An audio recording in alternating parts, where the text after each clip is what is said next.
As we dive into our conversation for this morning, I just want you to reflect on your life for a moment. Be honest. Are there things that you encounter sometimes in your life that cause you to irrationally lose your patience? Yeah, you guys got it. Maybe like you're eating and someone's chewing with their mouth open, and you don't know why, but it just drives you crazy, right? Or I don't know why this is for me. It's when people ride their bikes on the road. I have no right to be upset, but I am. I get frustrated with that, and maybe it's for you right now in our community. It's the construction going on 92 and 81. Have you guys encountered that? Like, I feel bad for anyone that lives in Strasburg right now, and I don't go that way often, but I did a few weeks ago, and I found myself as I was trying to get to Osceola, stopped there at that intersection, and my day went from great to like upset. Each minute that went by, I'm like, why am I getting more and more angry and upset? And it's because like you're like seemingly in the middle of nowhere, and I can see where I want to go. I'm like, why do they have this stopped? And so I just get frustrated, right? I get impatient.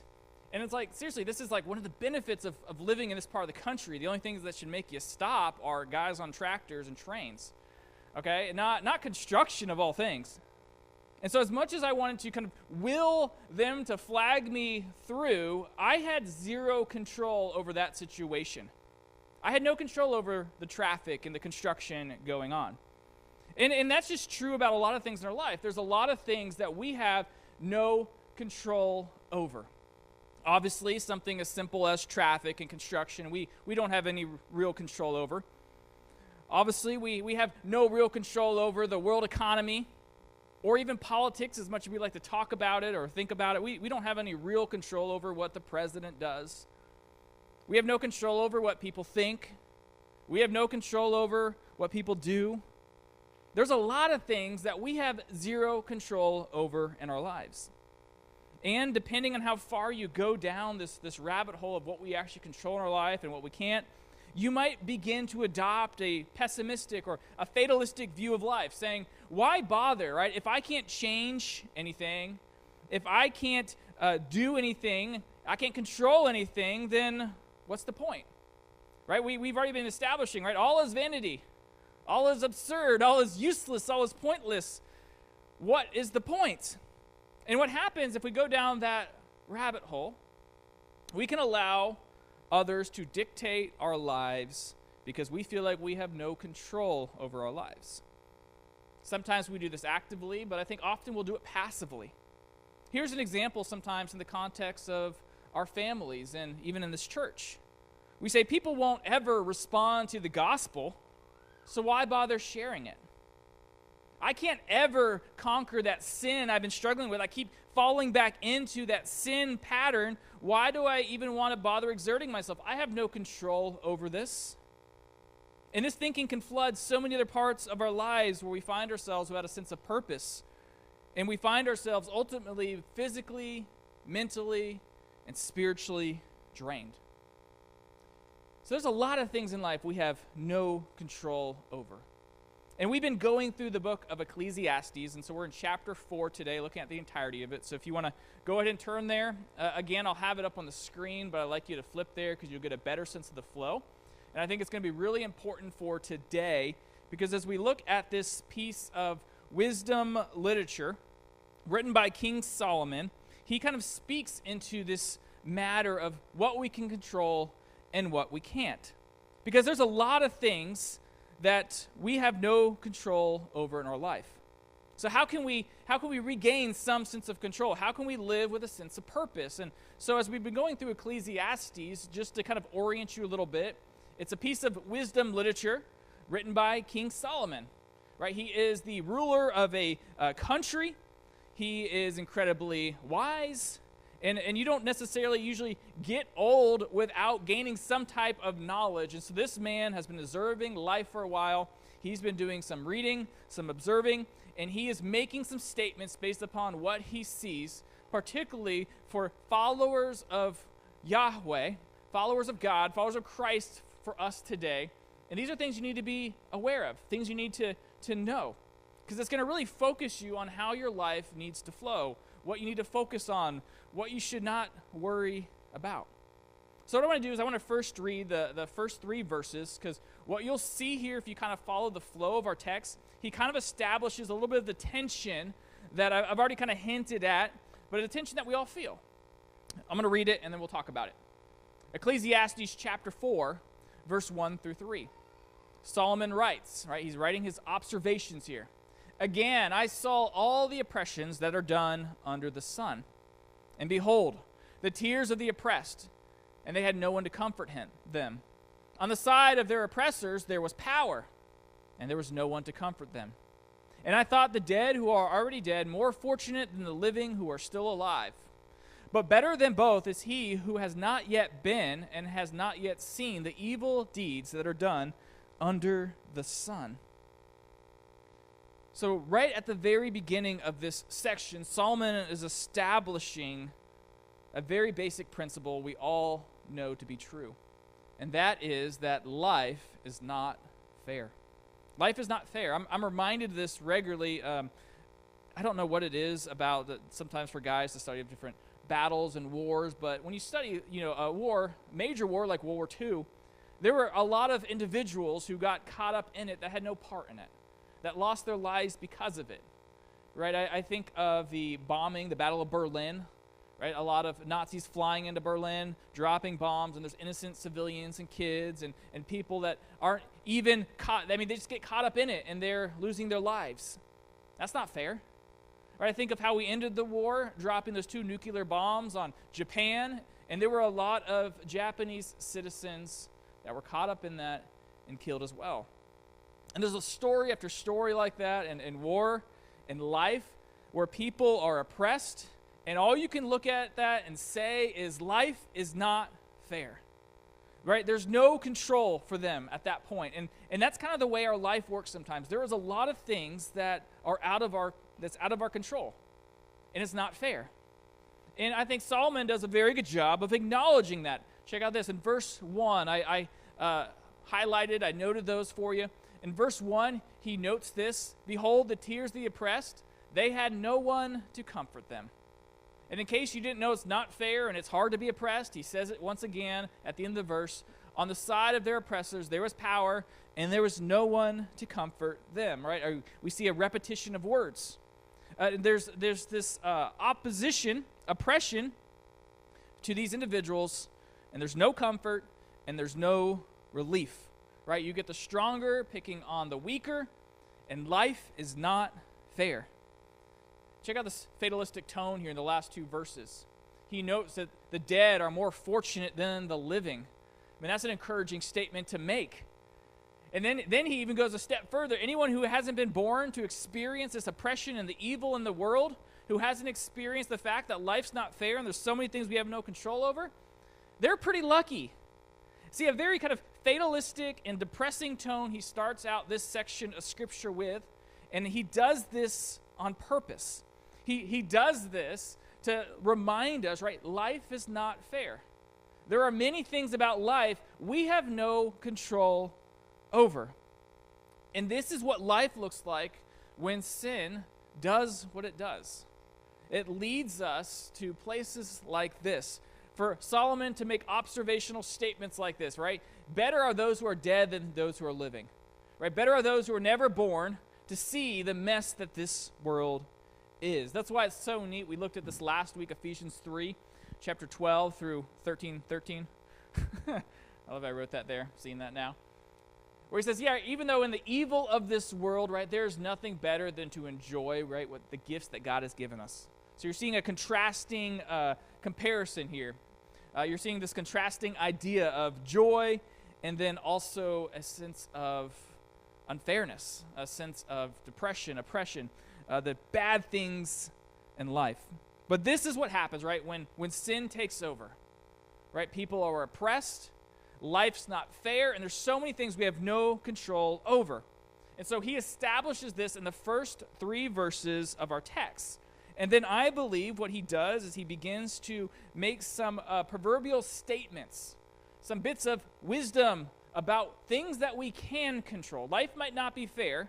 A lot might be out of our hands, but there is actually a lot that we do have control over. And he begins, again, he's making these statements. He's lived some life. He's known people. And so what he does is he begins again to talk about things that we can control. So next blank, we're going to run through these quick. He calls us to develop healthy work rhythms. He calls us to develop healthy work rhythms. And in our culture, we can acknowledge that this is something that we struggle with. Usually people are on one of two extremes. They're incredibly lazy. In fact, I've seen people do more work to get out of work than if they actually did the work, which I think is funny. And then there's individuals, frankly, I think this is where our community falls in line with, where we don't know when to stop working, right? So there's two extremes, and he's going to highlight this in the next few verses. And even though we can't control a lot of things, many of us can control the pace of life in our lives, pace of work in our lives. Whether or not we admit it or not, we can. And so he's calling us to develop healthy work rhythms, and he starts by first acknowledging a few things. First is that often our work life is acknowledged, or it's characterized by bad motivation, right? This is a reason a lot of people sometimes work themselves to death. Check out this in verse 4. Then I saw that all toil and all skill and work come from a man's envy of his neighbor. Like, isn't that true? Keeping up with the Joneses. Yeah, I got to have that truck. I got to have that house. I got to go on that trip. Right? All that toil and all that skill comes from man's envy of his neighbor. This also, and I've highlighted it there, is vanity and a striving after the wind. Right? That is so true about our culture, is it not? We're working so hard to impress others, to keep up with what society says we need to have and to do. We're concerned about what people think about us. And here in this pattern, as he's acknowledging that we need to develop healthy work patterns, he's highlighting the reality that often we have bad motivations for why we work or why we overwork ourselves, right? We're just trying to keep up with what culture says we need to have and do. But then he goes to the opposite extreme. That's one end. And then you have this other end. The fool folds his hands and eats his own flesh. What does that mean? That's weird, Justin. I have no idea what it means, but it's weird. He's acknowledging a bad work ethic, and I'm holding this microphone now, but it's a picture, right? I'm not going to work with my hands. I'm just going to sit here and hold them. And then he's making this image because this guy or girl is so lazy they have nothing to eat but literally themselves. He's highlighting the two extremes here. The guy who is doing everything, overworking himself to impress his neighbors, and then the individual who literally will not even pick anything up with their hands. Again, not so much an issue in this community, but it certainly does exist. And the reality is we are all called to work.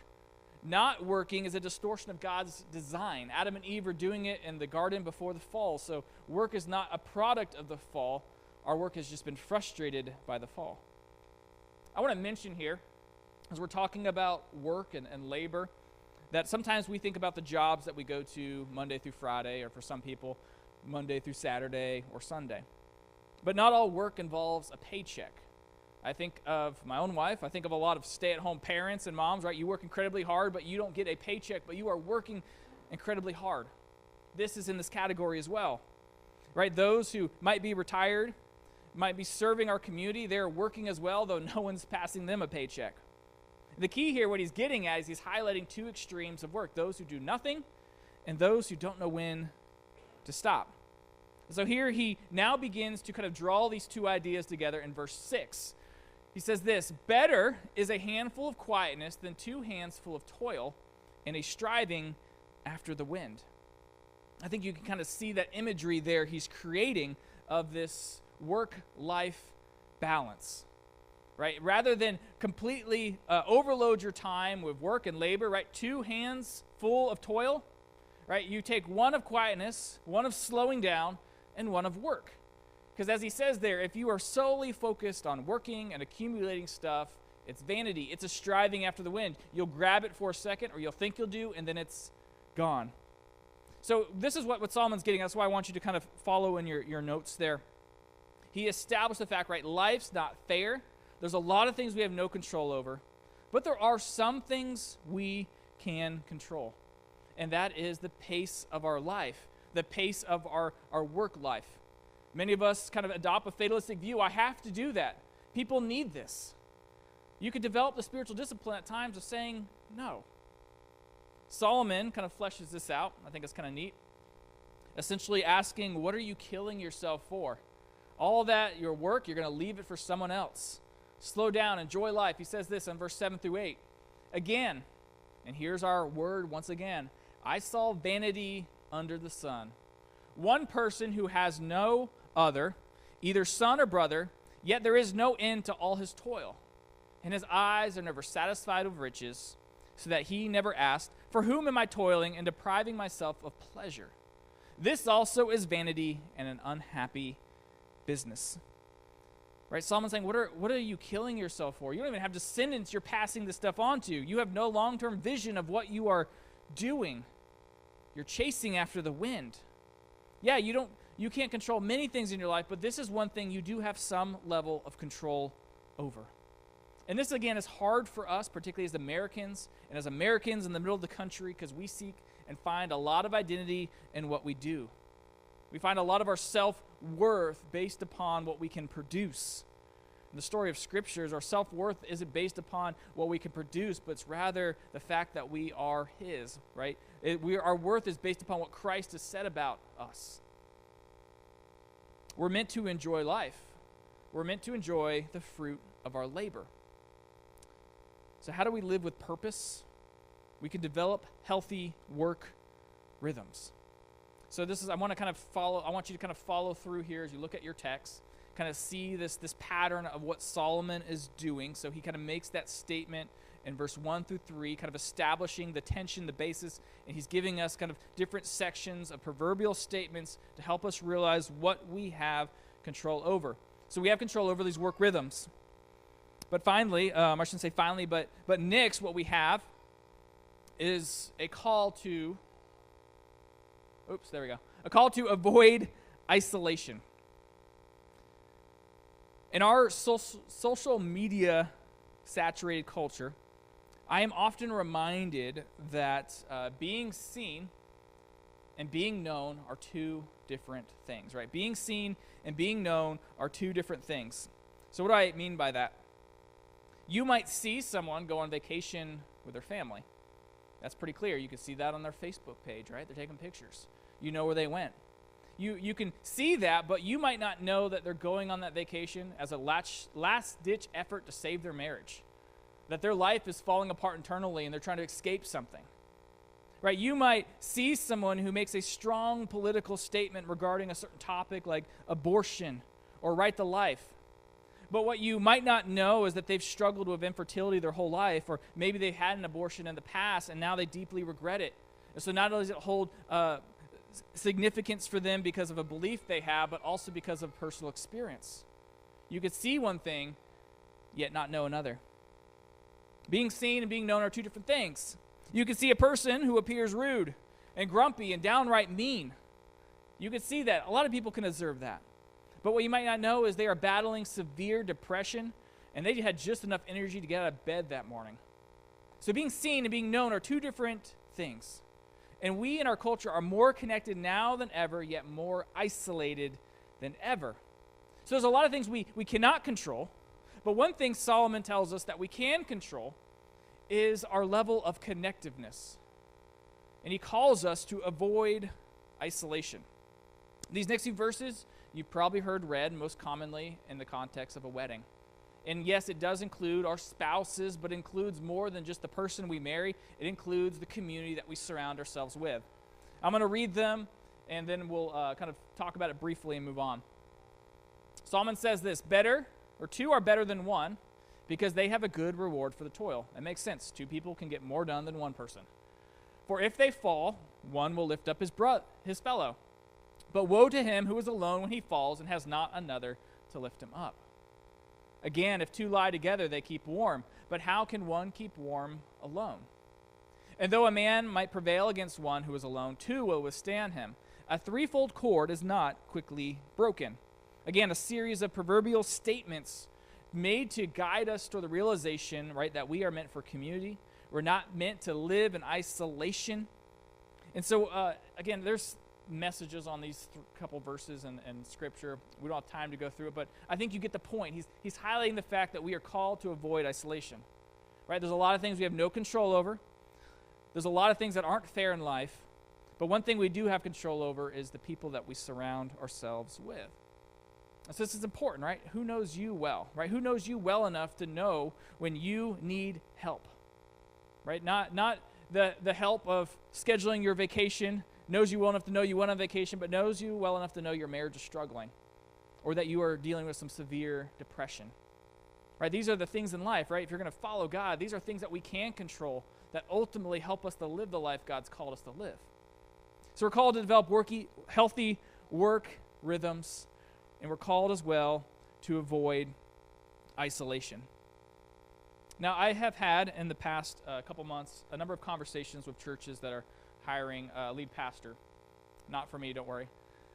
I have a friend that is in the market. He's talking to different churches, and he's put me down as a reference, and so I'll get calls from different places, and they want to know really my view of this guy and his character.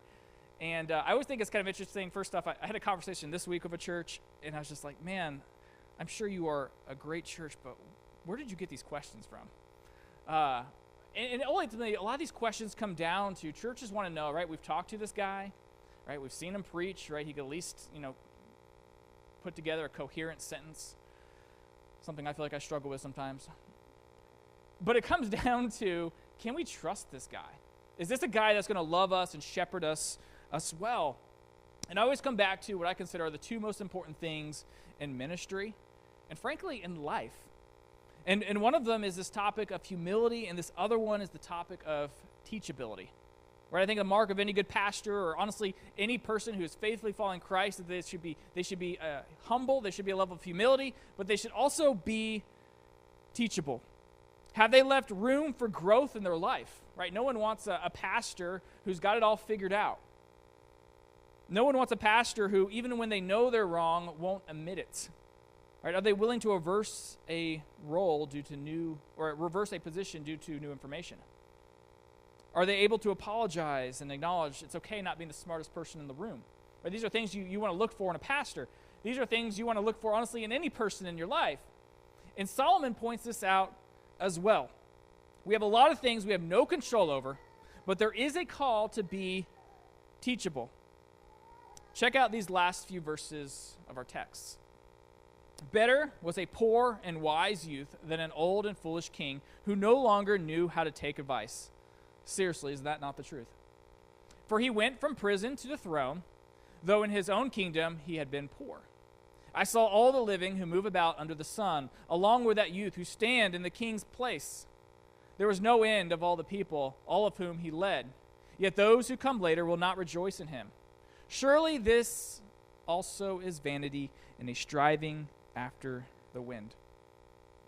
Solomon is highlighting really the fault of this leader. He was not teachable. He couldn't take advice. And the reality was he was replaceable and his fame was fleeting. And again, I believe this is placed here in this passage, this section of Scripture, because he established there at the first few verses, life's not fair, a lot of things we have no control over, but there are a number of things that we do have control over, and one of which is our teachable spirit.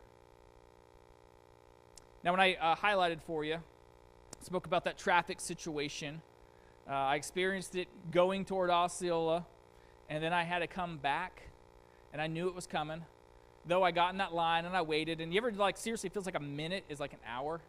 Right? You're just it's like I could be home by now. And so after about 2 or 3 minutes sitting there, I decided to take matters into my own hands.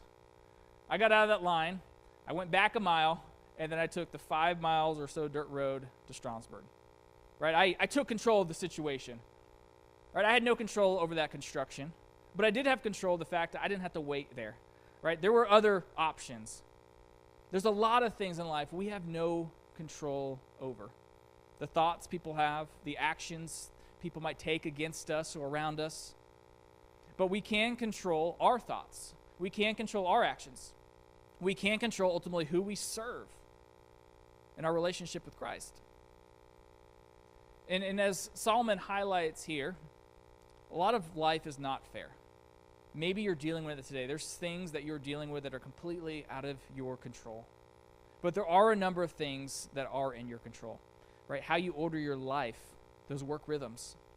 Who you surround yourself with. Have you completely isolated yourself, or have you put yourself in a good community with people who know you and love you? And your spirit. Have you told yourself you have it all figured out? There's nothing else for you to learn. Or are you teachable? I have a few questions for us, and we'll finish up as we consider these things this morning. 3 questions this morning, because I gave you 4 points. I broke the number 1 rule of preaching. How would someone who knows you well describe your work-life balance? Are you known by others or just seen? And do you possess a humble and teachable spirit? Let's bow our heads and close our eyes. God, thank you for this passage and the preservation of it. And Lord, I know sometimes as we read through wisdom literature, it can seem kind of fragmented and confusing. But Lord, I pray that as we just looked at this text today, we can see the beauty of the organization of it. The reality that Solomon points out that, man, there's a lot of things we have no control over. There's a lot of things that happen to us that are unfair. We've talked about that as a church many times, and God, there's questions I've asked you many times of why. Why are you doing this? Why have you allowed this to happen in my life or those that I love? But God, I pray that as we consider just the reality of life under the sun, how unfair it can be, how many things we don't have control over, Lord, help us realize there's a lot of things we do have control over.